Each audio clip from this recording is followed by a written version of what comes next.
그 성경을 통해서 우리 자세히 가르쳐주고 있습니다. 근데 우리는 이에 대해서 별로 관심이 없습니다.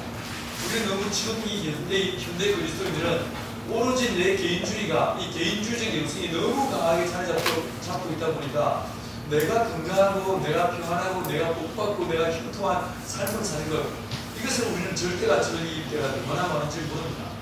예수님께서는, 그리고 성경은 우리에게 하나님의 나라에 대한 것을 바르게 이해하고 우리 신앙의 중심같이 핵심가치를 하나님의 나라를 이 땅에 임하게 하는 것, 이것을 우리 가치와 또 우리 삶의 방향과 목표로 잡아야 된다라고 이야기하셨어요. 자, 그런데 말입니다. 하나님의 나라가 지금 우리 시대에는 참 이게 좀 비현실적이고 또 우리 현실적이 않은 이야기로 들려주지만 구약 성경을 통해서 보시면 하나님이 이스라엘 민족을 출애굽시키셨어요. 애굽에서 노예 살이하던 그 사람들을 불러내셔서 그들로 가나안 땅에 들어가게 하십니다. 맞죠, 그죠? 이게 뭐겠습니까? 구약에서 나와 있는 신약이 말하고 있는 하나님 나라의 하나의 그림자와 같은 것이 이스라엘의 출애굽 사건이었습니다. 자, 그런데 이 이스라엘을 출애굽시키시면서 하나님께서 이 이스라엘 민족에게 어떤 법을 지켜야 될지, 어떻게 나라를 세워야 될지 자세히 가르쳐 주셨어요. 그런데 그 모든 가르침의 핵심 조항이 뭔지 아십니까? 토지권입니다. 토지권입니다.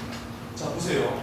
지금 우리는요, 자본주의를 따르는 대한민국과 또 사회주의 혹은 공산주의로 불리는 이 사회주의의 가치체계를 갖고 조직하고 있는 조선인민민주주의 공화국이라고 하는 북한과 아주 무서운 대립 가운데 우리는 놓여져 있습니다. 이미 1990년 이후로 냉전 시대가 끝났다라고 이야기했습니다.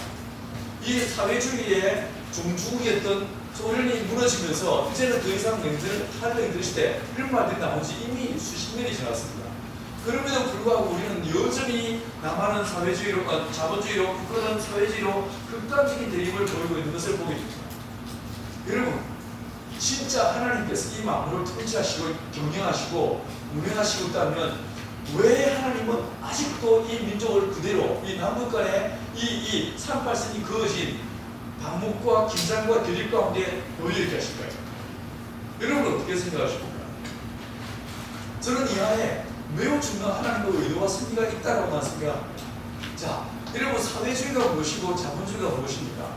이 사회주의와 자본주의를 나누는 가장 중요한 이 근간이 무엇입니까? 수평법입니까? 그렇지 않습니다. 무엇입니까? 여러분, 그의 정치 제도 체제 아닙니다. 제일 중요한 게 뭐냐면요, 토지법. 토지를 어떻게 그 가치를 매기고 누가 소유권을 갖게 하는가, 이에 따라서 사회주의와 자본주의로 극렬한 나눔이 생겨지는 것을 보게 됩니다. 자, 자본주의는 토지에 대한 기본적인 소유권이 누구에게 있습니까? 우리 개인에게 있습니다. 일반적인 모든 개인에게 이 자유와 소유권이 주어지게 되어 있습니다.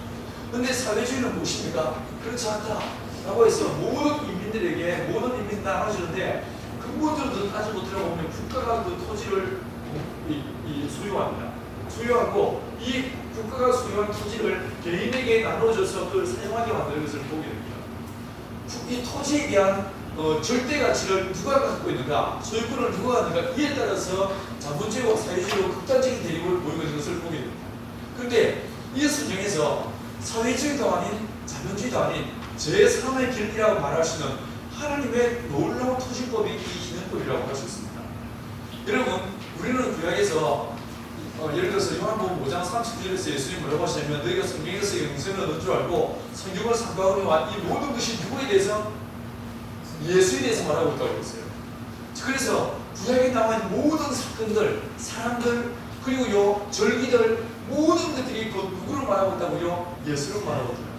그래서 구약 성경을 읽을 때 어떻게 읽으면 되냐면 이 본문의 이 상황에서, 이 사건 속에서 이 본문은 내게 예수님에 대해서 뭐라고 말하고 있는가, 이 관점으로 성경을 읽으면요, 이 답이 나옵니다. 예를 들어서 제가 처음에 내려가서 농사를 짓기 시작하는데, 농사라는 것이 기본 기실 따지고 보면 농사가 뭐냐면 그 강한 나무와 식물들, 그 잡초라고 부르는 것들을 다 뽑아내서 죽여버리고요, 고작 심는 게 무엇입니까? 진짜 고드랍히 이를 데 없는 연약한 식물들, 사람의 돌봄이 없이는 결코 자랄 수 없는 그런 식물을 심어서 열매를 따는 게 이 농업입니다. 그렇지 않습니까? 잡초들은 사람의 도움 없이 잘 자라는 게 잡초들입니다. 그렇지 않습니까? 제가 처음에 밭을 빌려가지고 농사를 짓기 시작하는데 이 밭에서요, 그 밭에 장목들이 뭉거져 있어요. 제가 처음에 저 밭을 빌려달라고 했을 때 우리 동네 어르신 한 분이 저기 고개 넘어가면 밭이 있다고 했어요. 분명히 밭이 있다고 해서 가봤습니다. 가보니까 없어. 숲이었어. 아무리 찾아봐도 숲이었습니다. 다시 내려가서 어르신들 저 밭이 어떻대요? 하니까 왜 그게 밭이 아니고 10년 전만 해도 좋은 밭이었어. 11년을 공사 짓지 않아서 제 같은 말은 자목이 숲을 이루고 있는 거기를 밭이라고 쓰라고 내주셨어요. 그래도 그게 어딥니까? 공짜인데. 그래서 낫이랑 토벌구에다가 일일이 나무를 잘라내고 농사를 짓기 시작했어요. 3월, 4월 이 2달 동안 매 산에 가서 혼자서 나무를 베내기 시작했습니다. 나무를 베내는데 이 낫으로요, 낫으로 나무가지를 다 쳤을 때에 3, 4월의 식물들은 누구나 다 긴 동면에서 기관하면서 온 가지 끝을 향해서 진액을 이렇게 옮기기 시작합니다. 그래서 가지를 딱 자르는 순간에 마치 사람의 이 생체기에서 피가 나오는 것처럼 나무의 진액이 흘러나옵니다.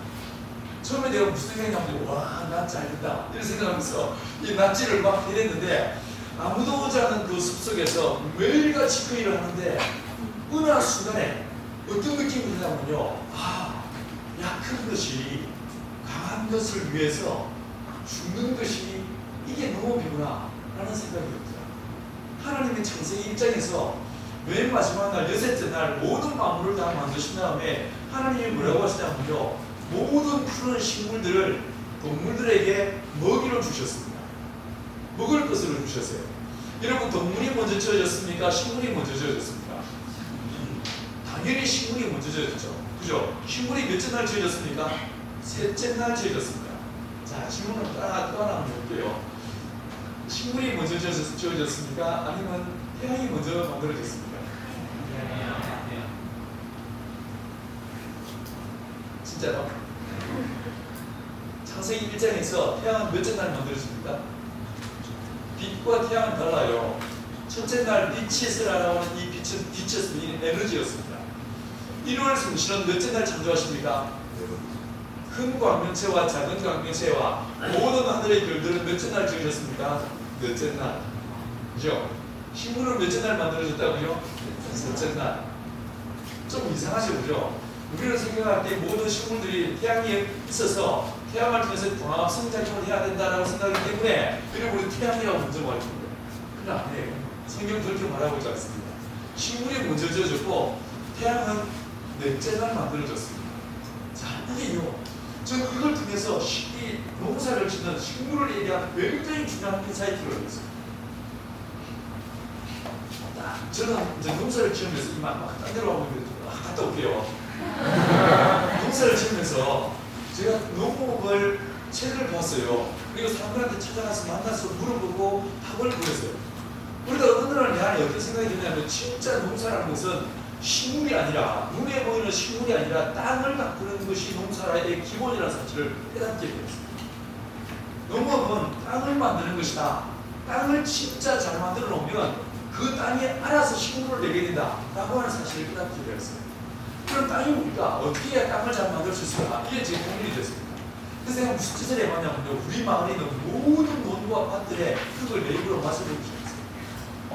직접 만져보고 코로 냄새를 맡아보고 손으로 찔러보고 그 다음에 입으로 넣고 맛을 보기 시작했어요. 저는 지금까지 수만 곳의 흙들을 난 내 입으로 맛을 본 거였습니다. 근데 흙을 먹어보면 처음에는 그 맛이 그 맛이야. 뭐든 흙맛이 다르게 있겠어요, 그죠? 근데 흙에 그 맛이 있는데 어느 날 되니까 흙의 맛이 다르게 느껴졌어요. 맛이 다르더라고요. 이게 사람들에 의해서 농업 행위를 해온 땅, 다시 말해서 사람에서 착취를 안 하고 약탈을 당하는 흙들은 어느 곳 예외 없이 그 맛이 씁니다. 빨리 토해버리고 싶어요. 그런데 사람이 발길이 닿지 않는 깊은 숲속의 흙들은 만져보면요, 느낌이 달라요. 입에 넣고 맛을 보면 얼마나 구수한지 모릅니다. 물론 이건 나에게만 그럴지 모릅니다. 입에 넣고 맛을 보면 진짜 구수하고요, 또 더 먹고 싶은 그런 느낌이 들어요. 진짜 그게 좋아요. 두 번째로, 그건 어떤 차이가 있냐면 사람들에게 착취를 당하고 약탈을 당하는 흙이 뿔뿔이 흩어집니다. 흩어집니다. 이게 흙이 뭉치지 않습니다. 이걸 흔히 달리편 구조라고 해서 흙이 다 알알이 다 분리돼서 이게 흙이 놓여지지 않습니다. 그러면서 다 흙 아기로 다 부스러지면서 이 흙들은 만지면 딱딱합니다. 마치 살아오는 동안에 깊은 상처와 아픔과 고통을 당한 사람의 그 내면이 딱딱하게 굳어있고 그 겉모습이 그 얼굴에 깊은 상처가 서려 있는 것처럼 그게 맛이 그렇고 그게 질감이 그렇고 저는 제 밭이 없다고 했죠. 그렇죠? 밭을 빌리면 제가 가서